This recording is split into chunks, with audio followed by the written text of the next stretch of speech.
and she soon settled into her old role, but this time, it was better than it had been.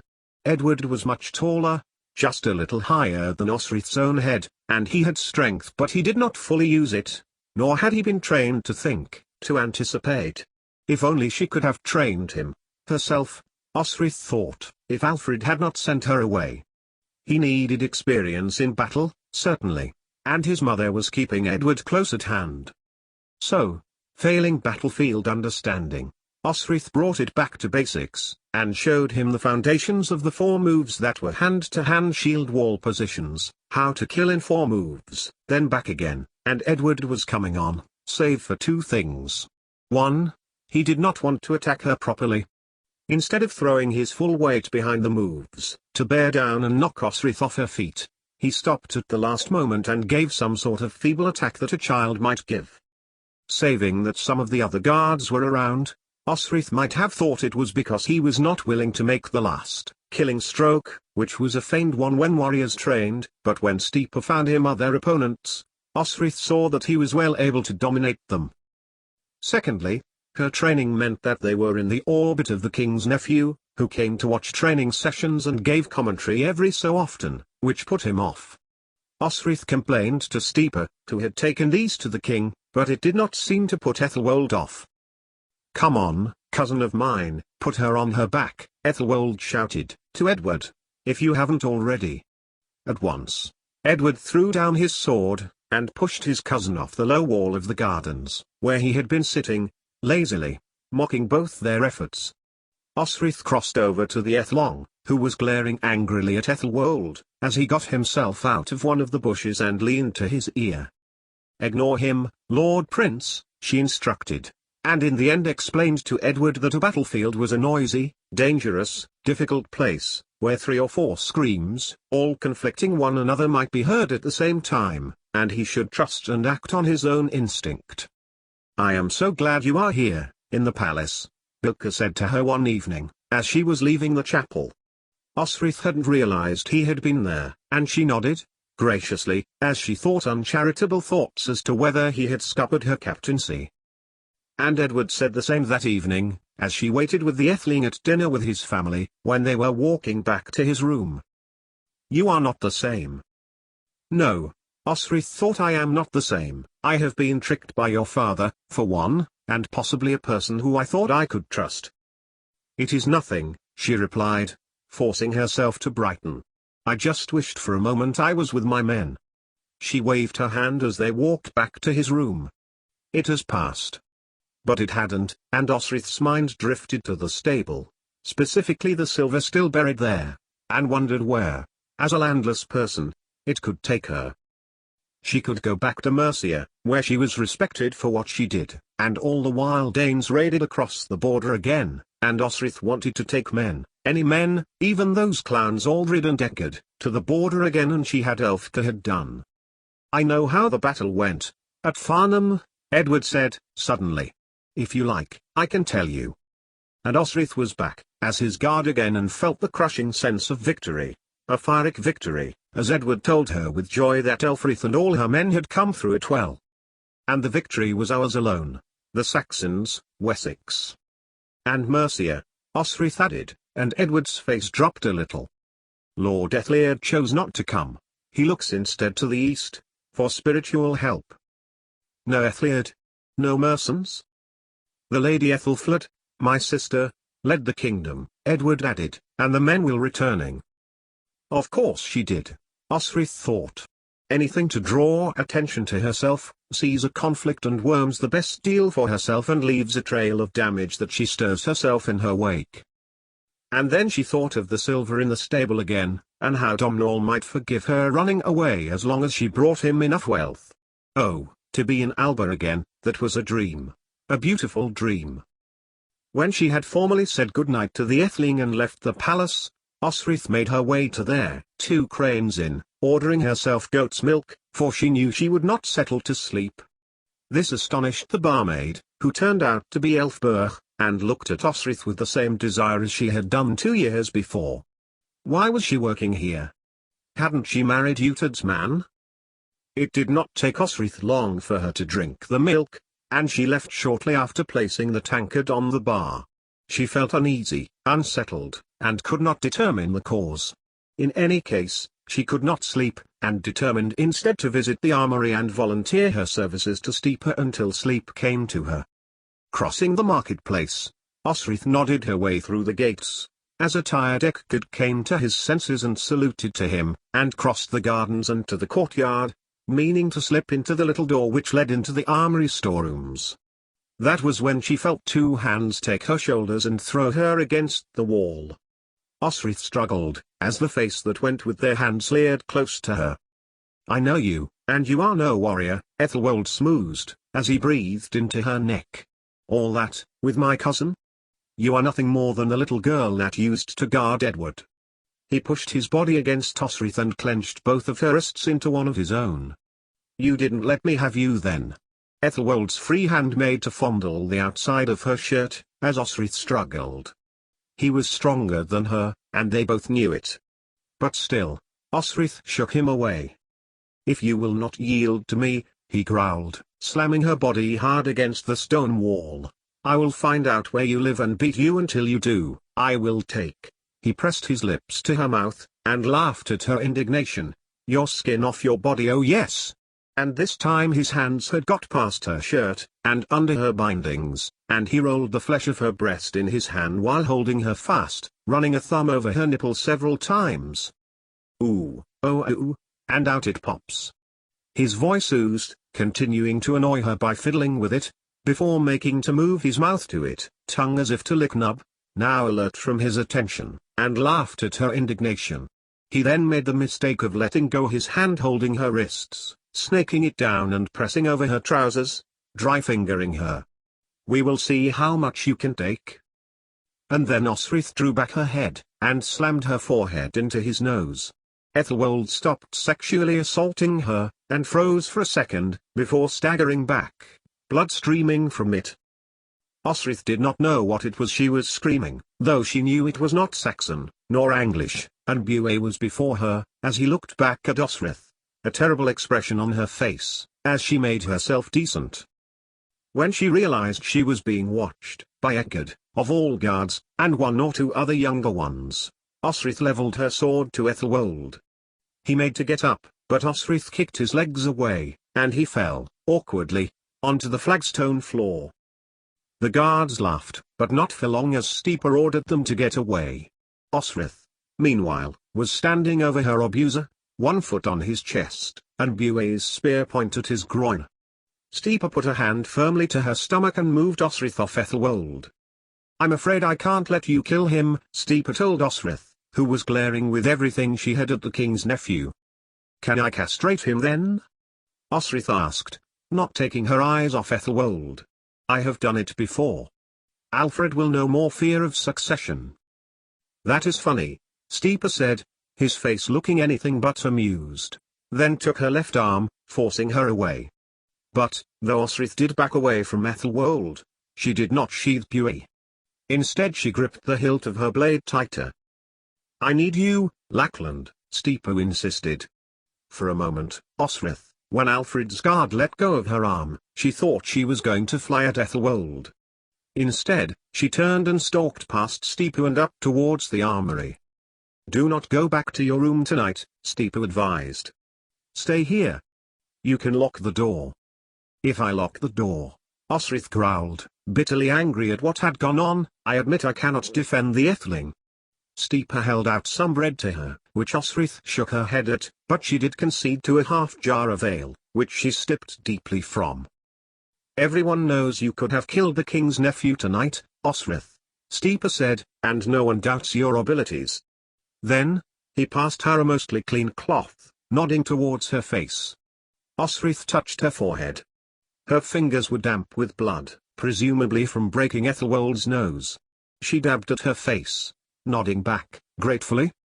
Enough money in the stables, Osrith thought to herself, again, as the plan began to play out in her mind again, find a way north, find as many ships north.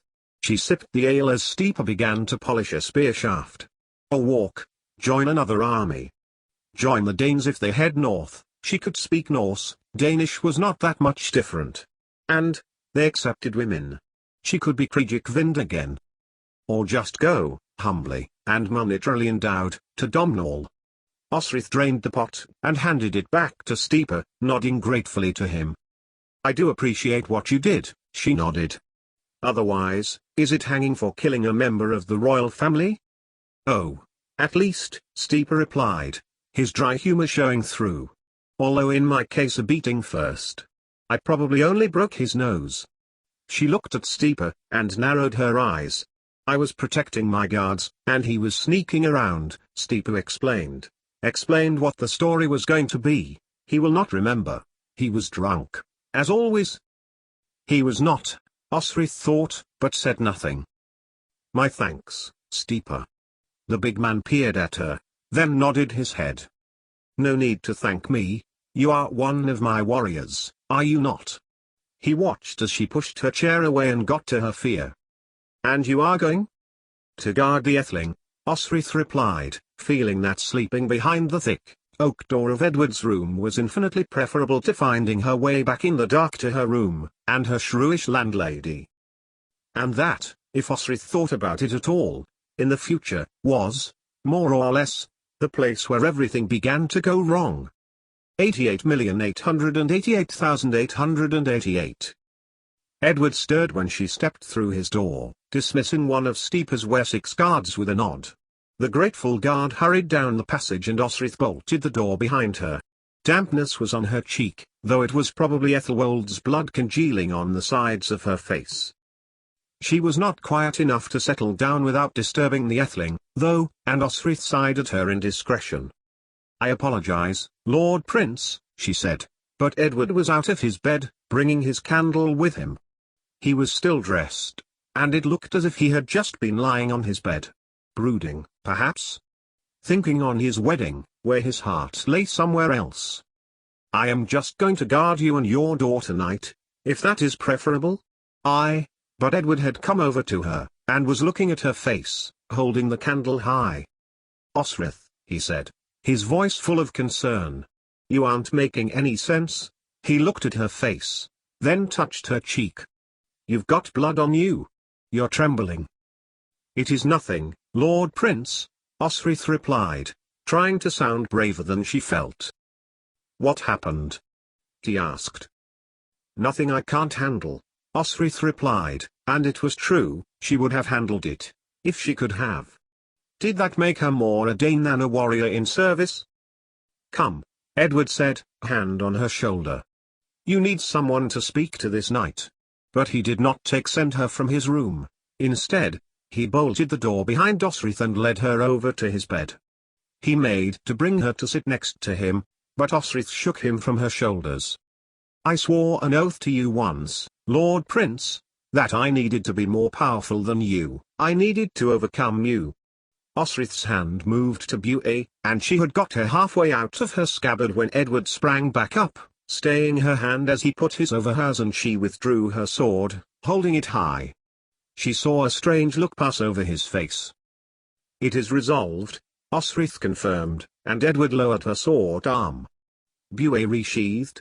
He stopped her from making her way to the door by placing his hand back onto her shoulder, then, supporting her back, the Atheling leaned into her neck, his lips skimming the surface of her flesh.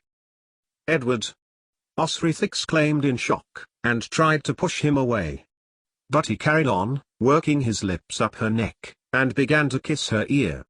Osrith managed to push him away, then. No, Edward, it's wrong, she exclaimed, as he put his hand to her braided hair, seeing Eric's jewel, and pulling it out. Osrith's hair trickled down her back as he traced a hand down her face. Does it feel wrong? He whispered, as he kissed deeply behind Osrith's ear, and into her hair. It didn't, but Osrith still stepped away. I always wanted to help you, because you helped me, Edward continued, breaking off every so often as he kissed her neck again. You guarded me once, and I saw you. I followed you, because I wanted to guard you. He pulled away, and examined her face. I saw you go to the river. I watched you when you bathed. Osrith felt her mouth fall open. Then, he leaned into her neck again, his hands on her face, but Osrith pushed him away more forcefully this time. "No, Edward. You had no clothes on," he told her, "and when I looked at your body." He followed Osrith slowly, as she backed towards the door. "No," she protested, covering her ears with her hands. "I don't want to hear it." When her back was to the oak planks, Edward brought his hands up to her own, and slowly drew them down. "You were in the Itchen," Edward told her, his voice low, as Osrith's mind raced. It must have been some weeks before, upriver, under a wide bridge. She had been discreet, or so she had thought, and she had been cleaning herself of her monthly blood. Now, it felt wrong, knowing Edward had seen her unclothed. Again. He had seen her in the stables, too, she remembered. "I looked and saw your beautiful body," Edward continued, as Osrith stared, silently at the Atheling. "I saw you, your scars on your skin." He traced over her jerkin where these injuries lay, just below the surface. "From your victories. Those times when you thought you were on your own, in the alcove, and you thought no one was there. You would put your hand just here." Just a small touch to her cunt, because his hands were at her chest. "Yet," Edward continued, his voice still low, "you tied a cloth around your chest." Osrith tried to duck under his arm, but he had anticipated her, as she had taught him to anticipate things, when fighting. In fighting, yes, but not such as now. "I want to see your cloth," he commanded, trailing a hand over her flattened chest. "Lord Prince." Osrith protested, but Edward smiled his sunny smile at her, and he traced his fingers over the cord fastening at the front. "I just wish to look on you again, Osrith," he explained, his hand pulling the leather cord, and the linen lace at her chest. Osrith gave no protest as he threw her jerkin onto the floor and lifted her shirt. "Why do you do this?" But Osrith pulled her shirt down. "No, Edward." But the Atheling had lost interest in her chest, for Osrith felt him creep his hand lightly, almost timidly, up Osrith's leg, his palm warm and tender. When he reached the top, he moved his fingers over to the center, pressing down a little, and made Osrith betray a sigh and shudder a little. But then, she moved aside from Edward, and grabbed her clothes, beginning to pull on her clothing again. "I could see your breath on that cold morning, when I followed you." Edward, no attempt to stop her, instead began to talk to Osrith again. "You took your hand and placed it here," he trailed his own hand before himself, as if she were still there, then stepped towards Osrith and was now touching her cunt again, "and you crossed them, and you went up and down with your hand." He mimicked the gesture, pressing just hard enough for Osrith to sigh, the familiar feeling of pleasure hinting at its arrival around her hips. Then leant close to her ear. "I would have gone to you if I had understood." With his other hand traced hand over her stomach, breast and neck. "My Lord Prince." Osrith took a step from him into Tist, but Edward gripped her arm. It was firm, but not harsh. It was commanding. "You are under oath to me. You must do as I say," he whispered, by her ear. It was untrue, she had been, once, under oath to his father. His hands were enticing, his eyes soft, but his timidity of youth was still there, adding to the discourse, an air of vulnerability around him, so that Osrith was not wholly being seduced and she could turn from the situation if she wanted. She didn't want. But Osrith's mind fought to remind the Atheling of his duties. "You are married, Edward, that beautiful girl." She backed away, and began to lace her jerkin. Ecgwin.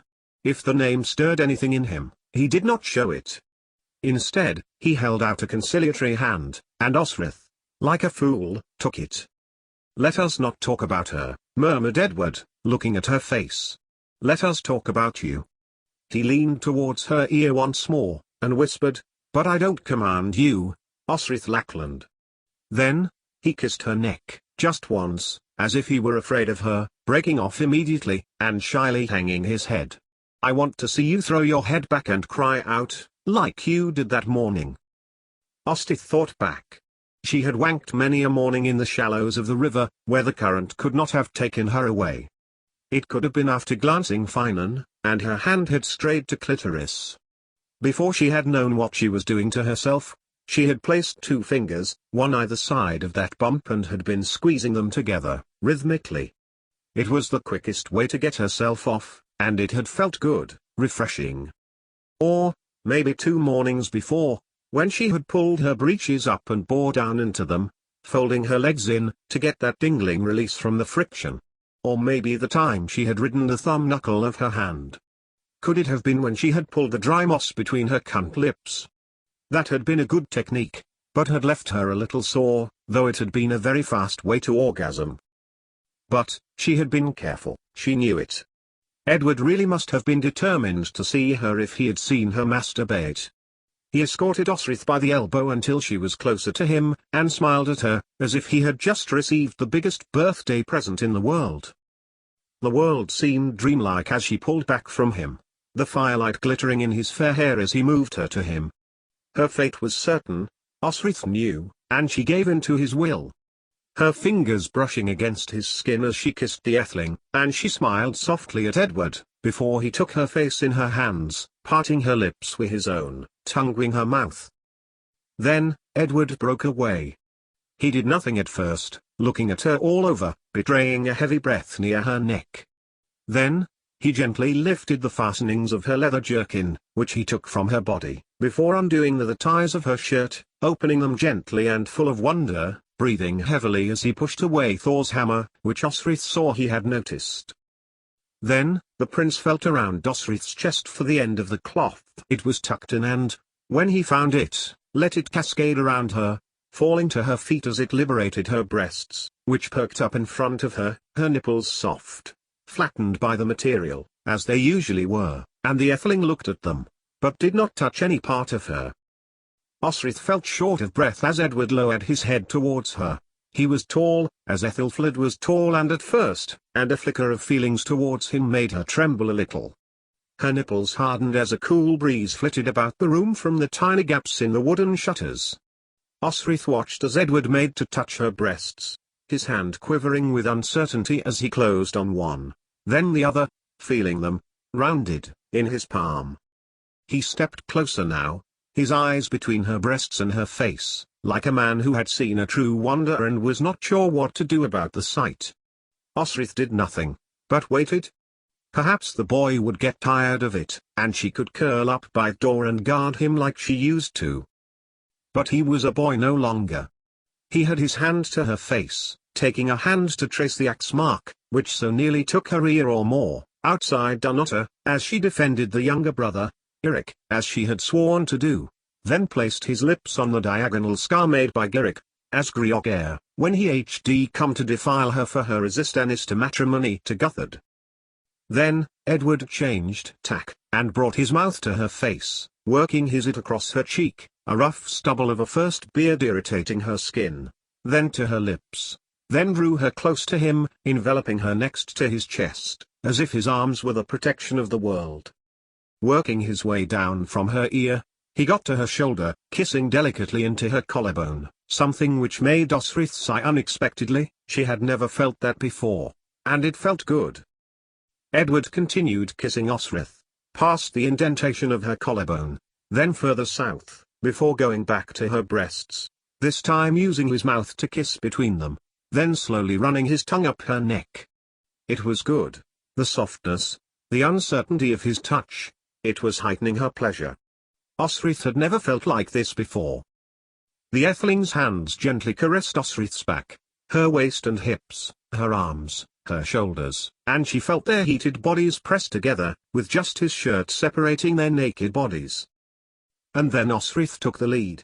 Slipping to her knees, it was she herself who pulled down his breeches, guiding her mouth to his cock. Osrith was to remind herself later, when she fought to recall in her own mind how it had all begun with the prince. The firm, rigid shaft, muscles under her tongue gave resistance as she moved her head in and out.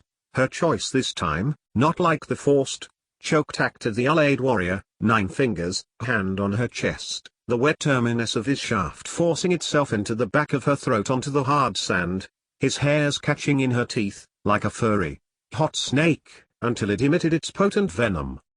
With Edward, Osrith found that her mouth was changing his hardness, and his breathing changed as she deep-throated him, stopping before his balls started to harden, a sure sign that if she carried on she would be making a meal of his ejaculate. Instead, Osric moved his hands to her breeches, as he sought to unbutton them whilst still maintaining control of his orgasm. Had he done this before? Osric thought, as he put his hand between her legs, palm upwards so his fingertips could explore her cunt, experimenting with her hole, then bringing her juice forward and working it around her tender clitoris, softly at first and then, when she could tell she was feeling pleasure, pressed a little harder, probed his fingers deeper into her flesh. Osric gasped with unalloyed pleasure and Edward sighed into her neck. Then, the prince shifted Osric to the edge of his bed, kneeling before her, as if she were the queen and he the servant. Maybe if the House of Ida had thrived 200 years more, this mock role reversal may have existed in reality. Northumbria would edge closer to ruling the whole island of the Britons, and Wessex in the descendancy. And she might have been betrothed to Edward of Wessex as he sought to take the northern lands as its king, and she its queen, and dash. Edward rested his against the inner of her knees just to look at the flesh between her legs, as all thoughts raced from Osric's mind as she wondered what he intended. For a moment, she thought that look was all he was going to do. Then, gently, Edward moved her legs apart, smoothing both hands down her thighs starting from her knees, using his thumbs to massage her labia, his head still, as if truly fascinated with what he had found. Then, he lowered his head to her cunt, pressing his lips to hers, his tongue replacing where his fingers had just been, and Osric opened her arms wide as she lay on the bed, feeling a dozen feelings that she had never achieved alone. Was it was like, then? Constantine had never done this to her, though Osric did have some idea that it could happen, for she had seen a glimpse of a servant girl at Doia letting a warrior do that to her. But, up until now, she had never known why. Now she knew, and Osric arched her back, and he readjusted his position, his nose touching the top bumps within the folds that gave Osric such pleasure. But those folds of her vulva were not open yet, and Osric shuffled backwards, parting her knees, the soles of her feet pressed down. Her will was fighting back, but her sexuality was winning, and now Edward must have full sight of her womanliness, apart like a flower in full bloom, available to his will. Maybe it was, he seemed very natural in what he was doing, proficient. Yet, the Atheling gave the impression of vulnerability, of a path not yet trodden, one which he was very willing to explore. No. Osric had gone to Edward, the Atheling, of her own free will. She had wanted him to pleasure her and, in turn, she wanted to please him. She gasped deeply as he drew his head away, shuffling her up his bed, craning over her and kissing her body, his erection proudly out in front of him. Edward never lost eye contact with her, his gaze one of teasing, challenging Osric to look away first. Then, elegantly, he moved her legs apart still further, and this time shuffled down her to use his tongue to rub across her most prominent bump, manipulating it so she exhaled sharply, before offering her cunt up to his mouth, tonguing her. Edward's hands worked up her body as he gave Osric oral sex, his hands moving up her body until so lightly she barely realized they were there, until strong fingers reached her breasts and he was softly moving her nipples between his fingers, tightly, then gently, never stopping until she came. Osric arching her back as pleasure flooded through her, and Edward retreated from her, his lips moist from her cum, only to reposition his body so that he could push his cock pushed inside her, mounting her efficiently and riding her to his pleasure as he interlaced his fingers through hers, his eyes never leaving her own. Osric had been commanded to look after the Atheling, and he had made a toy of her body. Osric could have merely withdrawn, to dress, to leave, but she chose to lie next to the Atheling when he rubbed himself inside her until he came, not even moving to wipe away his cum as its viscosity coated her thighs.